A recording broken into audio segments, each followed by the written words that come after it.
It was a peaceful autumn evening in one of Long Island's wealthiest neighborhoods. Inside a grand home on Middle Lane, millionaire Ted Ammon was spending the night at home. The security system was disengaged. The residence appeared still and everything seemed perfectly normal. Yet by the following day, nothing would remain the same. What was discovered inside that bedroom would stun the Hamptons and uncover a narrative driven by jealousy, wealth, and betrayal.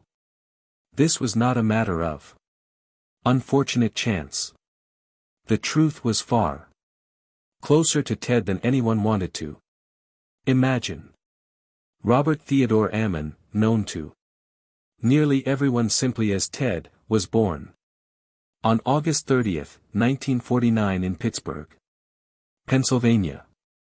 His father, Robert Ammon, was employed as a pension coordinator at the Shenango Furnace Company on Neville Island, while his mother, Betty Lee Morris, focused her time on managing the household. Betty was recognized for her keen intelligence and strict expectations, and she urged her children to move beyond the ordinary, motivating them to challenge limits and envision more than what was typically expected. Ted was raised alongside his older sister, Sandy. She served as both his earliest playmate and his first rival. When Sandy sat at the piano and practiced with dedication, Ted frequently amazed those around him by recreating the tunes almost flawlessly. After hearing them only once from an early age, his natural talent was evident. Whether in academics, athletics, or personal interests, Ted consistently excelled. The Ammon family fostered a supportive environment, one that celebrated success and nurtured Ted's endless curiosity. His childhood years passed between the quiet atmosphere of New Jersey's coastal towns and visits with family in Iowa. Life in the suburban setting of the 1950s was stable. Yet Ted always appeared destined for something more. During his teenage years, the family moved to Aurora, New York, after his father accepted a new job opportunity. At his new school, Ted adjusted quickly. He was charming, well-liked, and socially popular. Girls paid attention to him, friends looked up to him, and teachers respected both his dedication and self-assurance. Still, like many young people his age, he had not yet chosen a clear direction for his future. In 1967, Ted enrolled at Bucknell University, initially choosing to study architecture.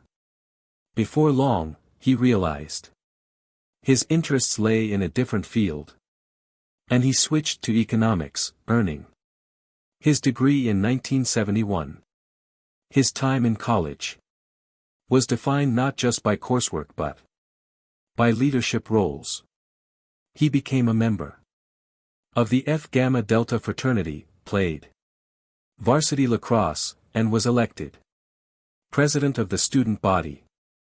The position required accountability, diplomacy, and confidence, traits that would later shape both his career and his personal life.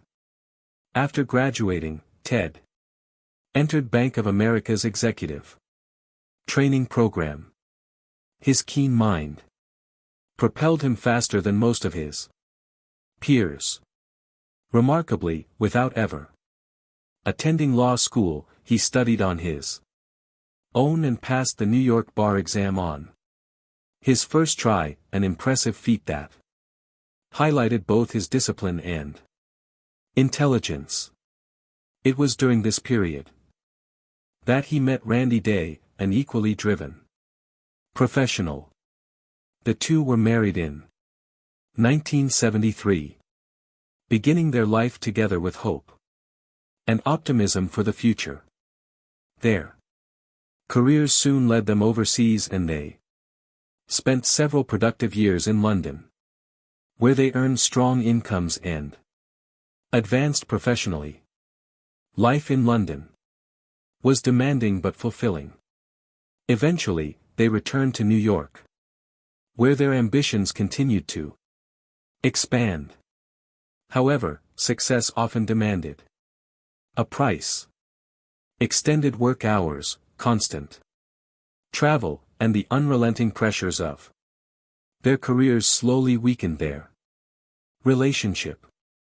What once felt like a solid marriage gradually transformed into something resembling a close companionship instead. In 1983, after 10 years together, Randy initiated the divorce. Ted had wished they might fix what had been lost, but Randy remained convinced that their marriage no longer carried significance. The split from Randy was amicable, and both moved forward to rebuild their lives. For Ted Ammon, rebuilding meant immersing himself even deeper into his work. He had always been driven, but now his ambition intensified. After stepping away from law, he redirected his energy toward the high-speed world of investment banking. In 1984, Ted joined Coburg, Kravis, Roberts and Company, more commonly known as KKR. At that point, KKR was emerging as one of the most influential private equity firms of the era, and Ted's skills were a perfect match for its intense culture. He quickly built a reputation, earning respect for his sharp analytical abilities and his fast-moving style of closing deals. Among the massive transactions he was involved in was the $31 billion leveraged buyout of RJR Nabisco, a fierce corporate struggle that would later be chronicled in the best-selling book Barbarians at the Gate. Ted's talent for unraveling complicated financial structures and staying several moves ahead of others secured his status among Wall Street's elite. His time at KKR brought him not only recognition but extraordinary personal wealth. Still, Ted was never satisfied remaining under another firm's banner. After leaving KKR, he applied his experience toward building ventures of his own. These efforts included Big Flower Press, a thriving printing business, and Chancery Lane Capital, a specialized private equity firm. Both endeavors allowed Ted to continue pursuing his passion for finance and strategy. This time, away from the relentless spotlight that accompanied KKR's headline-making deals. It was in this phase of career success that Ted's private life unexpectedly shifted course. In 1984, while looking for a place to live, he arranged to view an apartment, but failed to show up because of work obligations. The following day, he phoned the real estate agent to apologize, and a new appointment was set. That rearranged meeting would alter the direction of his life because it was during that visit that Ted first encountered Jean Rosa. She was younger, bright, and instantly drew his interest. After the showing, they went for coffee, and the bond between them formed immediately. Within just a month, they were living together. Jean Rosa eagerly devoted herself to decorating their home, highlighting her innate artistic talent. However, their relationship soon reached a turning point.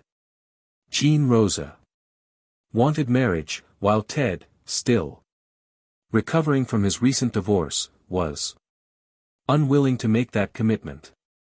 After a year had passed, she presented him with a choice: marry her or leave. Ted declined and the couple separated. Jean Rosa felt deeply hurt by the breakup. She even contacted Ted's family to express her dissatisfaction, but destiny stepped in. 1 month later, they encountered each other again, this time inside an art museum. Jean Rosa was accompanied by another man, and the sight disturbed Ted. He understood then that he could not lose her. Soon afterward, he proposed. They were married in 1986, beginning a relationship that would later prove to be both dazzling and stormy. Generosa's past was layered and complicated. She was born in California into a household that promoted independence and creativity. From a young age, she showed a strong artistic inclination, particularly in painting and design, interests that would remain important throughout her life. Yet, beneath her abilities and appeal lay a troubled childhood marked by instability. Her mother, Mary, was an unpredictable presence. Relatives believed she may have suffered from bipolar disorder. Mary had been raised in a devout and affluent family and had even entered a convent at one point. After a year, however, she abandoned religious life altogether, replacing quiet devotion with parties, relationships, and a restless social existence. Financially, she was supported by her brother, a businessman. After their parents passed away, so money was never a concern. In 1945, Mary married a soldier and gave birth to 2 children, but she showed minimal interest in them, favoring the excitement of her social activities. Her husband, exhausted by constant conflict, eventually left and did not take the children with him. Mary remarried and had another daughter. But that marriage also ended, leaving her alone once more. Jean Rosa was her final child. She never knew her biological father, an Italian sailor her mother had met at a party. Their relationship lasted less than a week. Although they exchanged contact information, he never replied when Mary informed him that she was pregnant. It became widely known that Mary's husband at the time was not the father of her youngest child. Jean Rosa was given her name in honor of the father who was never present. Her childhood was far from easy. Mary continued to live without restraint, frequently bringing men into the household while largely neglecting her children. Some reports even indicate disturbing behavior by Mary's partners toward the children, though it remains unclear whether Mary was aware or indifferent. What was evident was her lack of concern. Her children were not her focus. Growing up under these conditions, Jean Rosa learned how to survive on her own. She carried within her both the strength forged through adversity and the creative drive encouraged by her mother's family. Those traits paired with her beauty and charisma would eventually lead her into the glamorous, yet unstable life she would later share with Ted Ammon. When Jean Rosa was only 10 years old, her mother died from cancer. The loss was devastating. Her older siblings soon moved on to establish their own independent lives, leaving Jean Rosa and her younger sister to first live with an uncle and later with other relatives. The loss of her mother left a lasting impact, shaping both her resilience and her perspective on life. As she matured, Jean Rosa grew into a determined, ambitious, and exceptionally intelligent young woman. Friends and acquaintances frequently noted that she possessed the same fiery temperament and unpredictability as her mother. She was resolved not merely to survive, but to succeed. Wealth along with artistic recognition became one of her ambitions. Those who knew her as a teenager described her as both mesmerizing and difficult. Someone capable of being ruthless in pursuit of her desires. Despite her complex nature, she never abandoned her aspiration of becoming an artist. After completing her education, Jean Rosa relocated to New York City, where she focused her attention on entering the art world. To support herself, she worked as a real estate agent, a career requiring confidence and keen judgment. The Manhattan real estate market was notoriously ruthless, dominated by experienced competitors. But Jean Rosa managed to hold her ground. Her charm and determination enabled her to succeed, even in such a harsh environment. Although Ted Ammon's wealth could have allowed her to live comfortably without working, Jean Rosa continued her career and persisted in pursuing her creative ambitions. Ted encouraged her pursuits, even going so far as to open a photography studio for her, a space where she could cultivate her artistic interests. She took pleasure in being part of New York's cultural and social scene, frequently hosting events that to some observers seemed as focused on displaying wealth as they were on fostering companionship. In time, the couple began discussing the idea of having children, but conceiving turned out to be a struggle for Jean Rosa. After years marked by frustration and unmet hopes, they chose a different route in 1992. Adoption. They traveled to Ukraine and adopted twins who were 2 years old, a boy named Greg and a girl named Alexa.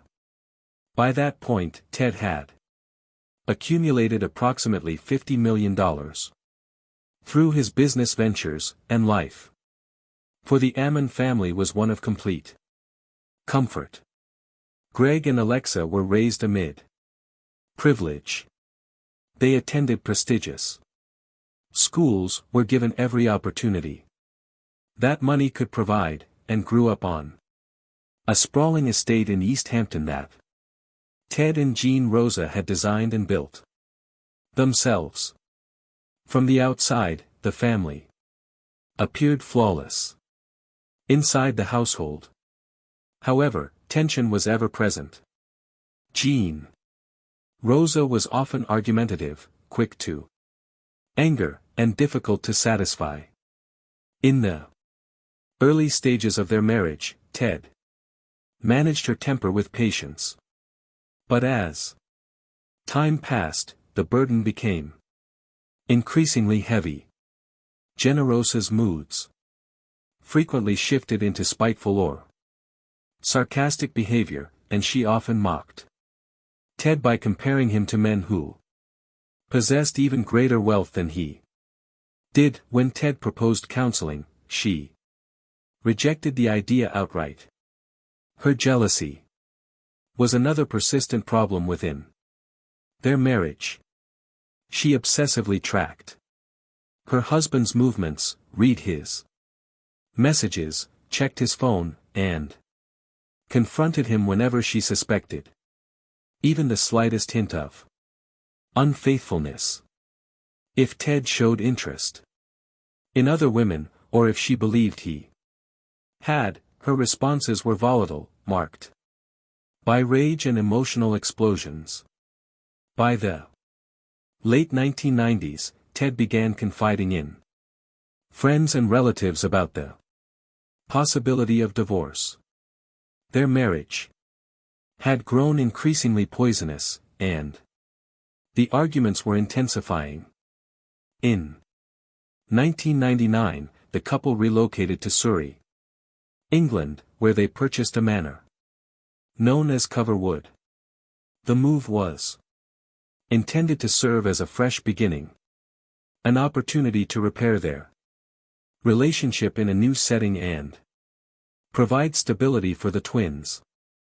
Jean Rosa devoted herself to redesigning the estate, while Ted continued traveling back to New York each week to oversee his business interests, including Big Flower Press. Yet, the physical separation reflected the emotional distance between them. Ted spent only weekends in England, while Jean Rosa became more suspicious and increasingly paranoid. Her jealousy soon evolved into something darker. She found an invoice from a divorce attorney on Ted's desk and became convinced that he was involved in an affair. Jean Rosa reportedly hired private investigators to monitor him and later alleged that he was romantically linked to a glamorous New York investment banker who specialized in leverage buyouts.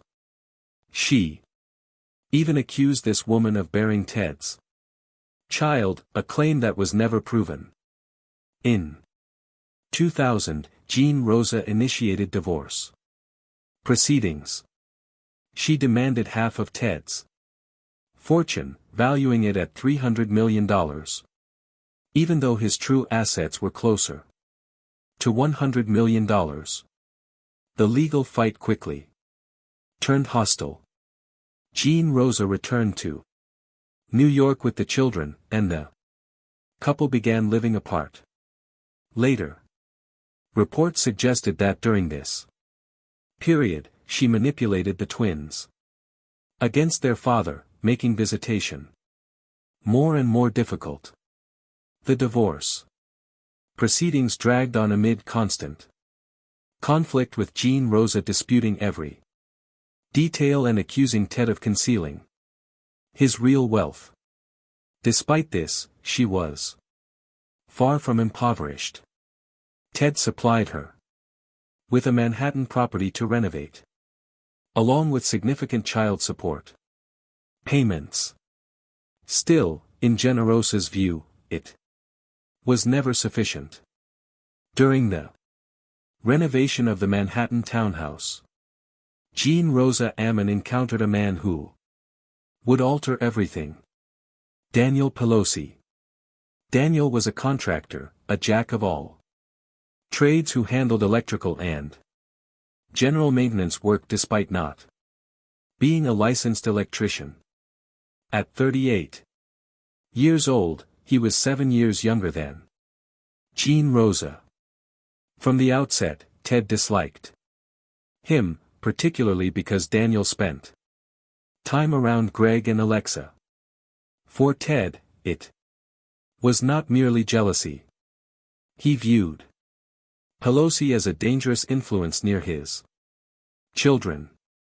And Ted's concerns were not unfounded. By the time Daniel entered Jean Rosa's life, he already had a troubled past. He had previous assault convictions, had been caught stealing $43,000 worth of electricity from the Long Island Power Authority, and faced numerous accusations of harassment and menacing behavior. He had been arrested for driving under the influence, battled alcoholism and prescription drug abuse, and his addictions had destroyed his first marriage, with 3 children of his own and a divorce in progress. It seemed that Daniel had chosen a different way to secure his future by attaching himself to someone wealthy. Jean Rosa was aware that Ted despised him, and that knowledge appeared to strengthen her resolve. She openly displayed the relationship, perhaps intending to provoke jealousy in Ted. Ted's main concern, however, lay elsewhere. He feared for his children's safety. Watching Daniel live off his money, drive a Porsche, and reside in a townhouse Ted had purchased filled him with anger. Ted attempted to reason with Jean Rosa, but she refused to listen. To the twins, Daniel was acceptable, even pleasant. Though their mother's influence steadily deepened the divide between them and their father. With few options remaining, Ted resorted to the only leverage he still possessed, money. He stopped paying child support, reversed previous property agreements, and disclosed that his actual net worth was closer to $30 million rather than the $100 million or even $300 million that Jean Rosa had asserted. Even so, her demands did not ease. She insisted that Ted pay not only child support but every cost connected to the children, private education, household expenses, and even a nanny. By the time the divorce settlement was prepared, she was set to receive between $20 and $25 million, along with $21,000 per month in child support. Yet, despite this, she remained unhappy. Before the agreement could be finalized, disaster struck. On October 20, 2001, Ted Ammon, age 52, was found dead inside his East Hampton mansion. His chauffeur and business partner discovered his body. Ted was found naked on his bed, his skull shattered from repeated blows. The home's alarm system had been shut off. There were no signs of forced entry, indicating the killer was someone familiar with the residence. Authorities launched an immediate investigation. Jean Rosa inherited his $97 million fortune, and just 3 months later, she married Daniel Pelosi. Suspicion immediately focused on her. She had a clear motive, and witnesses recalled her openly stating that Ted deserved to die. However, she had an alibi, and the savage nature of the killing suggested a physically strong attacker, someone like Daniel. Soon, witness statements began accumulating. Construction workers claimed that Jean Rosa had offered $50,000 to have Ted assaulted. Christopher Perino, an associate of Daniels, testified that on the night of the murder, he drove with Pelosi to Ted's house. Daniel instructed him to remain in the car while he went inside. When he came back, Perino said, Daniel was covered in blood and muttered, "I think he's dead." Other acquaintances recalled Daniel bragging that he had killed Ted at General's request. Even Daniel's father admitted that his son had once asked him how to get rid of evidence.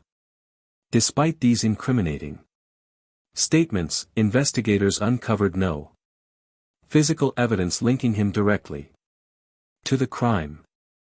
The case ultimately relied almost entirely on witness testimony.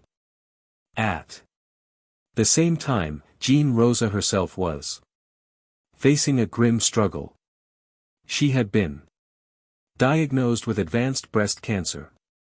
She later blamed Ted for indirectly causing her illness, alleging that her doctor had informed him years earlier about a lump in her breast, but that he never told her. Psychological assessments described her as unstable, exhibiting traits associated with borderline, narcissistic, and paranoid personality disorders. In 2003, as her condition worsened, prosecutors offered Jean Rosa immunity in exchange for testifying before a grand jury. She refused, maintaining that Daniel had no involvement in Ted's death. She died on May 20, 2003 at her home in East Hampton. Prior to her death, Jean Rosa had turned against Daniel. Although they married in January 2002, his excessive spending repulsed her. By July 2003, she compelled him to sign a postnuptial agreement, granting him $2 million in return for not challenging her will. She later revised her will to ensure that he received only that sum, leaving the remainder of her estate to her children and their nanny, who was named guardian of Greg and Alexa. Daniel Pelosi contested the agreement, but he lost. By 2004, he was on trial for Ted's murder. He admitted being at the East Hampton house on the night Ted was killed, but denied delivering the fatal blows.